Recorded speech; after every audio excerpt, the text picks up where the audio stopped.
Is this thing on? Yeah. Okay. Alex here. This is the account of my life. Well, sort of. I mean, it is, but it's not like an autobiography or anything. It's just an account of my life that I'm recording, which, despite the obvious meaning of the word autobiography, which is an account of someone's life recorded by that person, it's not an autobiography.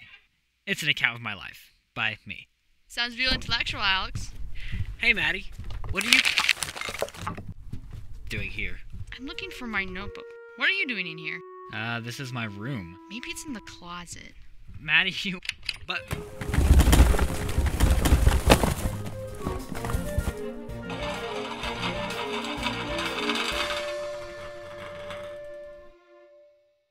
What?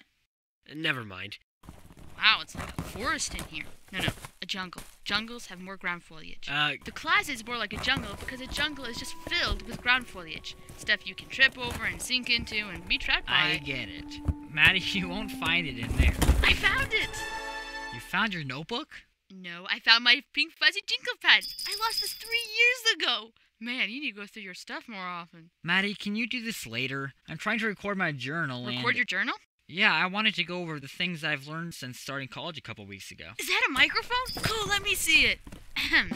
Untoppable smoky, all covered with cheese. Maddie. I lost my poor meatball when somebody sneezed. Come on, everybody!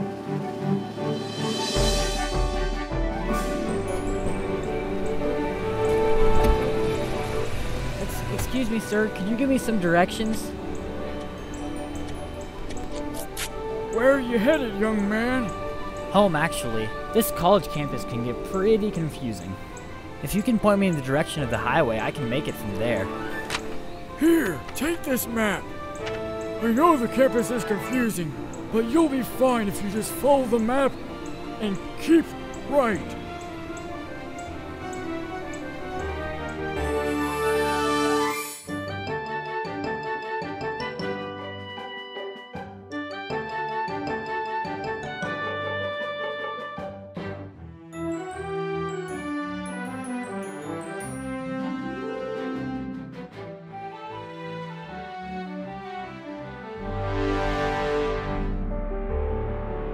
Myristica Studios presents Keep Right.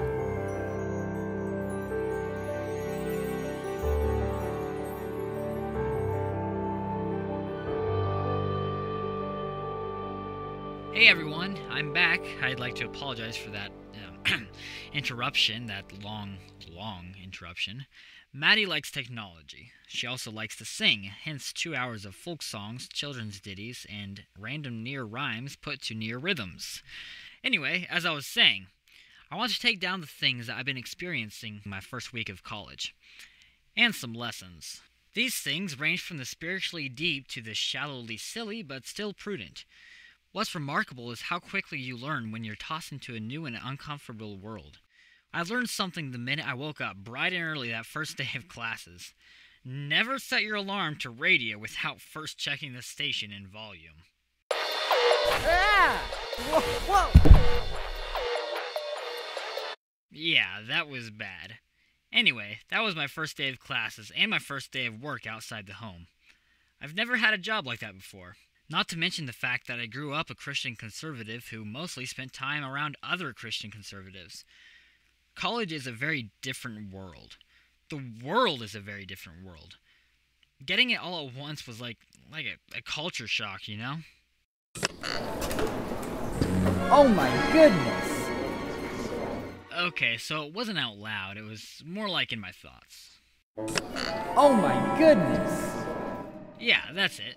So that first day was interesting. Work was not what I was expecting. I was thinking I'd be taking orders or making food or something, but as it turned out... I ain't do the dish pit with you. The dish pit? My mind instantly brought up the image of a hockey penalty box, which was quickly swallowed up by one of a medieval dungeon. You still awake in there? Oh, yeah, the dish pit, ma'am? Yeah, didn't want you to disturb no one. By my mere presence? Well, hop to it. I have places to go, people to see, and work to avoid. Have you ever used a commercial dishwasher before? No, ma'am. That's okay. I'll get someone to help you. Bleeping. Bleepin'? Is that a noun or a verb? I tried to figure out if she meant she'd get someone to help who was named bleeping, or if bleeping was the sound she'd make while getting someone to help. Neither seemed a very likely option. As it turned out... I hate it when she calls me that. Why does she call me that? My name is Gleason. Gleason. Gleason. It's not that hard. Well, it is a bit unusual. But it's not that hard. Everyone gets it but her. Hey, Clayton, can you wash this ladle for me? No! Okay, I'll use the sink. Come on, Alex. Let's do these dishes. Okay. Whoa! Ah! Next lesson. When in restaurant work, wear slip-resistant shoes. Ah! What happened? Gleason, what happened? With what? That earth-shattering crash. Oh, that was Alex. What? Sorry, I was coming over to help when the next thing I knew it was Slip, bang, crash. Oh, I heard about that. What? Alex, I am so sorry.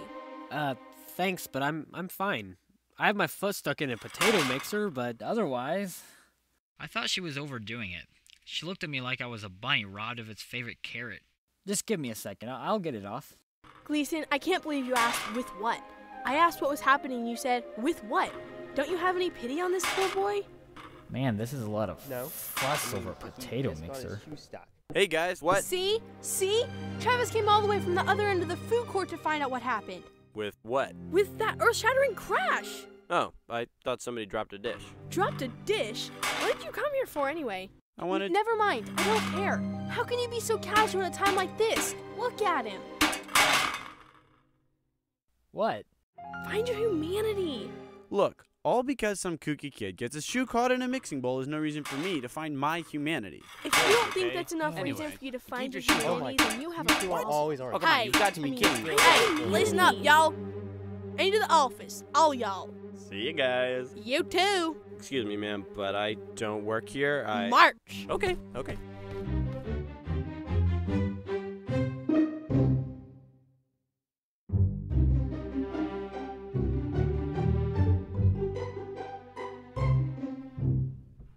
First of all, I'd like to say how nice it is to find y'all working so well together. Talking, laughing, just having a great time. Beautiful. Excuse me a sec. Hello? Was she serious about all that? Who knows? That has got to be the greatest sarcasm job in history. I think she's out of her mind. Alright, bye-bye now.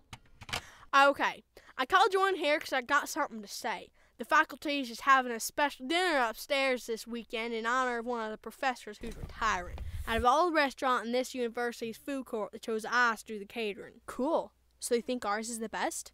No, the cheapest. Oh. I'm going to switch y'all's working days around this week so you can work that dinner. Fair enough?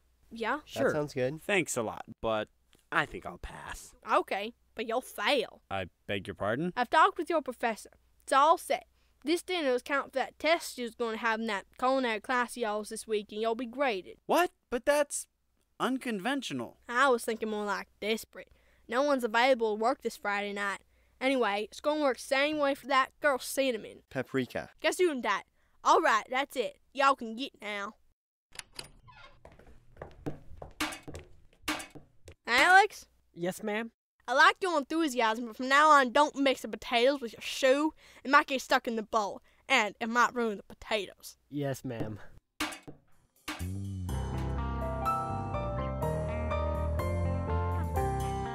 Friday evening, prep for the faculty dinner. That's where it was, at the table, chopping green peppers for some hors d'oeuvre platter. April and Gleason were there too, chopping some other random vegetables. I hate cutting chili peppers. You think you've got problems? I'm cutting onions. I like my job. I think you like it a little too much. How many of those chocolate-covered strawberries have you eaten? None. I thought you had 10 full plates of them when you started drizzling strawberry syrup on them. Now there are only 9 full plates and 1 empty one. Maybe the flies ate them. There are flies around here. I saw one land here recently, and it looked really fat. All right, here you go. I hope you're all grateful. Thanks, Travis. More stuff for us to cut up. How can I ever repay you? I had to drive 15 minutes to the restaurant supply place to get it. It's just one of those things. We ran out. It happens. Yeah, But if people did what they were supposed to, this kind of thing wouldn't happen. You could really use some better management around here, you know what I mean? I think that may be true. I think you're right. I think I want to remain employed. I plead the fifth. Fifth what? Yeah, sure. Gleason, but you know it's true. Even your newbie must know it's true. Don't you, newbie? My name is Alex. That notwithstanding. What do you think? Come on, you can say it. I'm kinda new around here. Oh, so you're hiding behind that. You shouldn't be so stiff. Reminds me of Gleason. We won't tell the manager on you if that's what you're worried about, Alex. Hey, it's not a crime to admit it. Your beloved assistant manager is just a little bit off balance, if you know what I mean. I'm telling you, one time, She stopped by the soda boxes to tie a shoe. took her 15 minutes. How does that happen? She tied herself to one of the soda fillers. Then she broke the tubing. And I'm not kidding you. The whole place smelled like Pepsi for a week. That lady has got to be the worst assistant manager this place has ever seen. How's it going, kids? Terrific. You have this operation set up so well. It's amazing. You're amazing. Don't ever quit. Yeah. Travis, that was sickening. I know. It appears what is said of you to your face might not be the same that's said behind your back, especially if you're in leadership, which I don't ever want to be in. But it doesn't matter. Ultimately, the only thing that matters is what God thinks about you. Just plow on, doing what's right to the best of your ability, and don't worry about what other people are saying. Okay, kids, listen up. Jamie just called in, so I need someone else to handle the drink station. You know, fill up the punch cups as people take them. Travis, that'll be you. Sure thing. I hate handling the drink station. Maybe fate has a really wacky sense of humor. Or justice. All that insincere, you're amazing talk. Why do people attribute things to fate anyway? Sometimes I wonder if God isn't more actively involved in people's lives than they give him credit for. Kids, I got another thing to tell you. You don't say. The faculty dinner tomorrow has been canceled. That's too bad. Professor Bachman had to make a sudden change of plans. He'll be out of town tomorrow. Professor Bachman's the one that's retiring. He is? That's even worse. I guess it will be kind of strange to have a retirement party without the retiree. But upstairs, they all know how much hard work you kids have put into making this happen, and how hard it must be to put in all that work to something that just gets tossed out a window like Tuesday's meatloaf. You toss that out your window? I would. So they all got together and decided to move the faculty dinner to tonight. That way Bachman still gets his dinner and your work ain't for naught. It's at 6 o'clock, so you have 1 hour. Have fun. Fun, she said. You should have seen the place. Okay, somebody please go over here.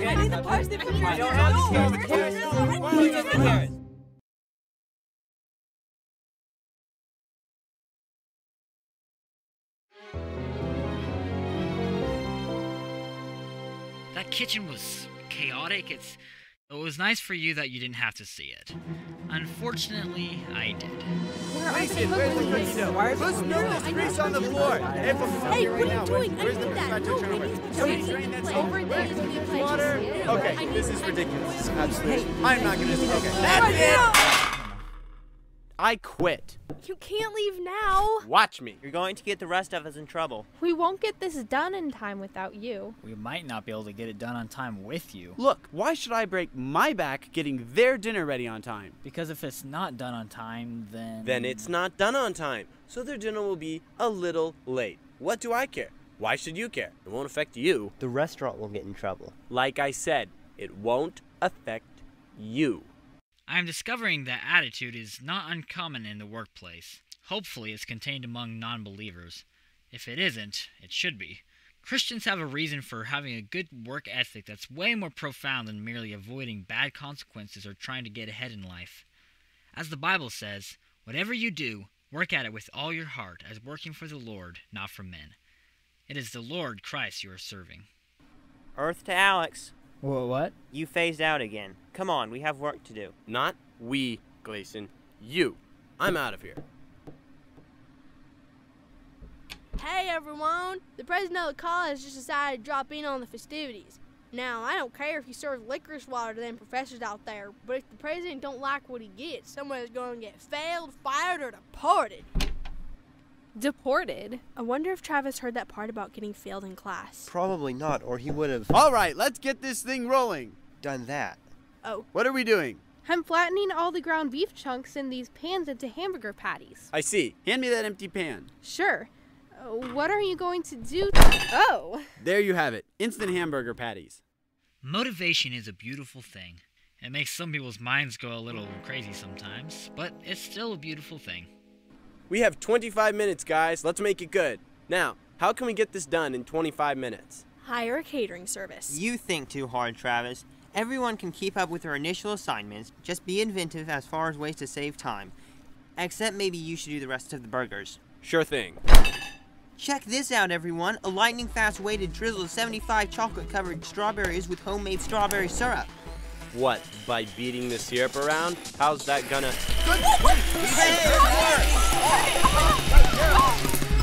There you have it. Instant syrup-drizzled strawberries. And kitchen. And people. A small price to pay. Maybe motivation isn't such a beautiful thing after all. And so proceeded the next 20 minutes. That kitchen was scary. People completely lost their minds. They did anything and everything to save time, short of taping the cookie cutters on their shoes and dancing across the dough platters. Okay, Travis, you can take over the cookie cutting while I pan the hors d'oeuvres. Sure thing. Travis, what's with the scotch tape? Okay, we have everything up there but the last of the cookies and hors d'oeuvres. That was wild. Did you wipe anyone out? Nope. 14 trips to the dining room and back on rollerblades, transporting platters of food, and not one wipeout or spill. We almost did several things, though. Fall down the stairs, drop the dishes into a garbage can, and plow down a group of high school students on tour. But we didn't. And to think, those students came to get an accurate look at what college was like. And now they know. Okay, this platter's done. Here, let me grab it for you, April. Thanks. I'll take the other side, Gleason. Sure. You know, I think we did it. We have 5 minutes to the dinner and everything is done. Except for the cookies that are just going in the oven. But by the time they get to the desserts, they'll be done. We're fine. Does that mean the chicken is done? What chicken? I thought Gleason was doing the chicken. I don't think he did any chicken. Oh no. Let me check the fryer. It won't be there. It was supposed to be baked. Not grilled, not fried. Baked. Professor Bachman is super into nutrition. He would be. This is terrible. We can't just pop some chicken in the oven. It'll take forever. Here, I'll drive to that chicken place down the road. I'll bet they have something we can get on short notice. You'll run that errand? By yourself? In your condition? What condition? At least take Gleason with you. Okay. We're back. Oh! Go with Alex, will you, Gleason? Oh, sure. Where are we going anyway? Where are they going? To get chicken for the party. How long will that take?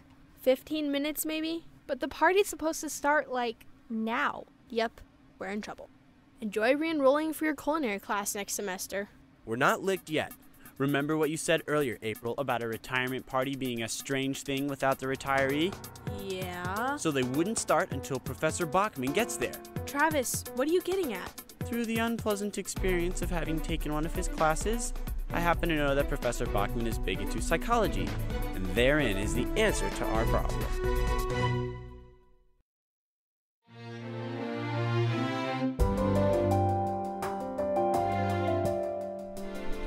Now we wait. Without ever leaving the car. Aren't drive-thrus convenient? Gleason, do you know why April asked you to come with me? Because she knows. Knows what? About you. What about me? About your blood sugar problem. My what? She said you told the manager you had a problem with low blood sugar. Makes you lightheaded. I didn't tell the manager Oh. Back to the interview. Are you above 4'3"? Yeah? Can you lift more than 5 pounds? Yes. Can you keep your attention focused for more than 15 seconds at a time? Yes. Are you prone to dizzy spells or fainting fits? Yes. Which one? Both. That's okay. We'll just put you in a dish room where you won't disturb nobody. Alright, I'll email you a copy of your schedule. Thank you. Have a nice day. Please leave my office. I've enjoyed talking with you. Goodbye. Joking. Oh, wow. I didn't mean for her to take me seriously. And she thought that meant I had a blood sugar problem? I wonder why she told April about that. She didn't. She told her friend at the resource desk where she turned in the employment papers. And she told April. No, it worked its way down the grapevine. The grapevine? Another lesson learned. Anything you say can wind up anywhere, so be careful. As I understand it, it went something like this. The manager told her friend, who told her coworker, who told his friend, who told the janitor, who told his friend, who is a professor and used it as an example for his students in health and wellness. I was brought up as an example to an entire class? Yes, you were. I can't believe that story about me traveled so far. People talk, a lot. And when work is slow or there's time between classes... I still don't get it. The fact that I seemingly had low blood sugar isn't exactly earth-shattering, and they don't even know me. I think they'd have something more important to talk about. Alex, this is a college campus. You'd be surprised how much time people can spend talking about nothing. Or at the very least, about anything but what's really important. Why is that? Because they don't want to think about it. Oh. Gleason, do you... She's knocking on your window, Alex. The food's ready. Oh, yeah. I knew as we headed back that what I'd just heard was significant. Unfortunately, we never returned to the topic. Gleason kept talking about the retirement party. When we got back to the college, Paprika was right there, ready and waiting, rollerblades on. Here, I'll take it up. Quick, tell April we can start the party. We need to save Travis. Save Travis? From what? Professor Bachman, of course. Can you be more specific? Okay. Travis went to Professor Bachman's office and told him that he had a dream that he was Sherlock Holmes on the case of the stolen art museum in Bulgaria. And it turned out the thief was his own guinea pig named Snuffles. Well, that's weird. Professor Bachman is talking with him now. Still. What does this look like? A dog. And this? A ball. A bird. Oh, this is terrible.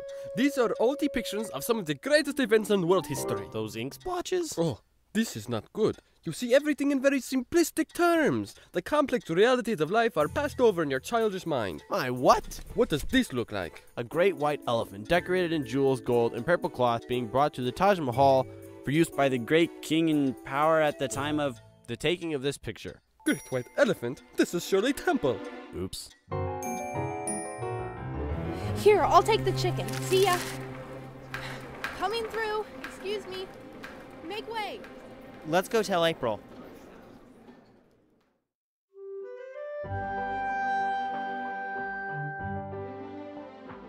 I think that went pretty well. It seemed like an enjoyable and well-catered retirement party. Yeah, I think so. It was almost a disaster. What? Almost. I have 6 months worth of psychiatric appointments coming up. Maybe if you hadn't told him you had a secret fear of marshmallows. I didn't tell him that. He gathered it. Don't ask me how. Just cancel the appointments, Travis. You were going to do that anyway. It's not a big deal. At least we'll be getting a good grade for our class. Yeah, I heard your professor talking about it. He seemed impressed.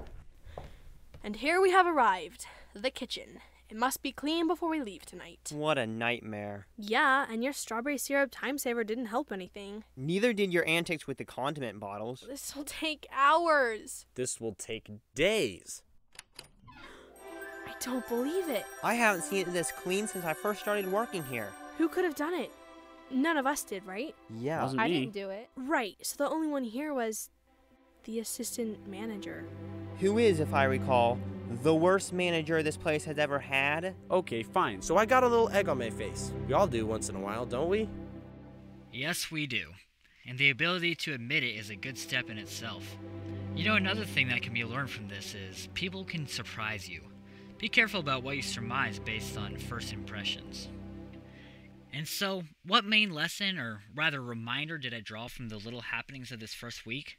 That there's more going on right in front of us than what meets the eye. There's a spiritual battle going on, and everyone is involved, whether they understand it or not, whether they believe it or not.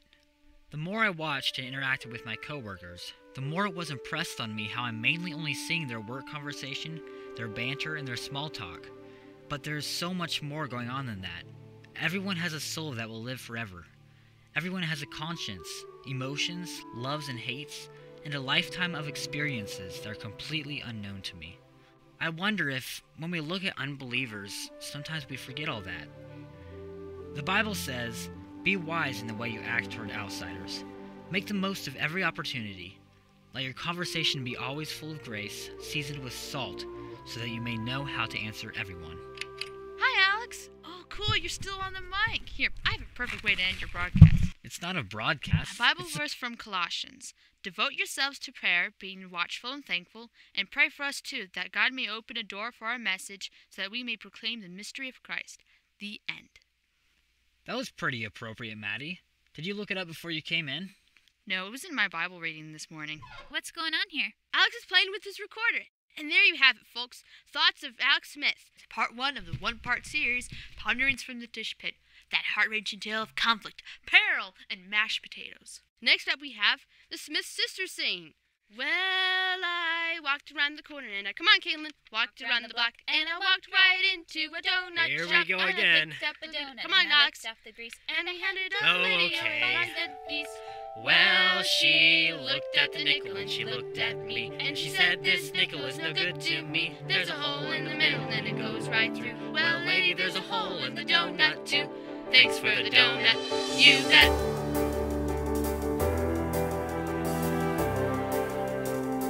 Thank you for listening.